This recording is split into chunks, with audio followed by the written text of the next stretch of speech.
लोकसभा चुनाव के बीच समाजवादी पार्टी और कांग्रेस ने भारतीय जनता पार्टी का खेल बिगाड़ने के लिए बड़ा ऐलान किया है। कांग्रेस के राष्ट्रीय अध्यक्ष मल्लिकार्जुन खड़गे ने अखिलेश यादव संग प्रेस वार्ता में ऐलान किया है कि अगर इंडिया सरकार आई तो 5 नहीं 10 किलो राशन दिया जाएगा। साल 2017 के बाद से यूपी में बीजेपी ने जाति और धार्मिक समीकरणों से अलग अपने लिए एक खास वोट बैंक तैयार किया जिसे लाभार्थी वोट बैंक कहा जाता है। माना जाता है कि इसका एक बड़ा हिस्सा पूर्वांचल में रहता है जिसे सरकारी योजनाओं का जमकर लाभ मिला है। अब इस वोट बैंक में सेंध लगाने के लिए कांग्रेस के इस प्लान से बीजेपी सत्ते में है। पूर्वांचल में बीजेपी क्लीन स्वीप करने के मकसद से चुनावी मैदान में उतरी है। वहीं सपा और कांग्रेस का प्लान है कि बीजेपी के इस गढ़ में सेंध लगाई जाए। इंडिया गठबंधन की सरकार खाद्य सुरक्षा के अंतर्गत गरीबों के लिए हर महीने 10 किलो अनाज देगी। ये एक महत्वपूर्ण घोषणा है। कांग्रेस सरकार ही खाद्य सुरक्षा कानून लाई थी। आज मोदी जी उसी गरीबों के राशन पर अपनी तस्वीर चिपकाकर ये जता रहे हैं कि ये उन्होंने दिया है, बल्कि गरीबों का मुफ्त अनाज उनका कानूनी हक है जो डॉ मनमोहन सिंह और सोनिया गांधी की हमारी सरकार ने सुनिश्चित किया था।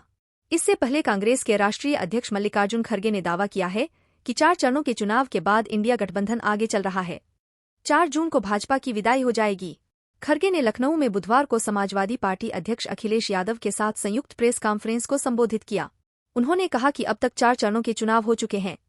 इंडिया गठबंधन काफी आगे है। जनता ने नरेंद्र मोदी की विदाई तय कर दी है। खड़गे ने कहा कि यह चुनाव विचारधारा की लड़ाई है।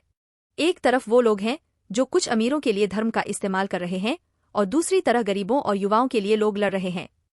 उन्होंने कहा कि ये लड़ाई आरक्षण और संविधान बचाने की लड़ाई है। उन्होंने कहा कि सरकारी संस्थानों में पद खाली हैं, लेकिन केंद्र सरकार उनको भरने के लिए राजी नहीं। हमारी सरकार बेरोजगारी और महंगाई के खिलाफ लड़ रही है। हम लोग अमीर और गरीब के अंतर को मिटाने के लिए लड़ रहे हैं। ये देश का भविष्य बनाने वाला चुनाव है। हमारी आगे की पीढ़ी को बचाने की लड़ाई है। आरक्षण लेने वाले थोड़े लोग हो सकते हैं, लेकिन देश के संविधान को बचाने के लिए हम सबको लड़ना चाहिए। उन्होंने कहा कि तानाशाही में लोगों के वोट का अधिकार भी सुरक्षित नहीं रहेगा। भाजपा लोगों को डराकर नामांकन दाखिल नहीं करने दे रही है। कांग्रेस अध्यक्ष ने कहा कि हम सत्ता में आने पर जातीय जनगणना करवाएंगे। इससे लोगों की सामाजिक आर्थिक स्थिति का अंदाजा लग सके। ये हम देश को कमजोर करने के लिए नहीं कर रहे हैं। उन्होंने कहा कि पीएम मोदी हमारे घोषणा पत्र के बारे में झूठ फैला रहे हैं। दूसरी ओर अखिलेश यादव ने कहा कि ये सरकार नौकरी नहीं देना चाहती है। नौकरी न देने से नौजवानों का 1/3 जीवन बर्बाद हो गया।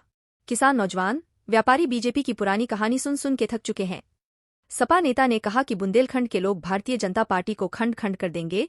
इंडिया गठबंधन उत्तर प्रदेश में 79 सीटें जीत रहा है और क्यूटो में लड़ाई में है। अखिलेश ने कहा कि जन समर्थन इंडिया गठबंधन के लिए जनता में दिखाई दे रहा है।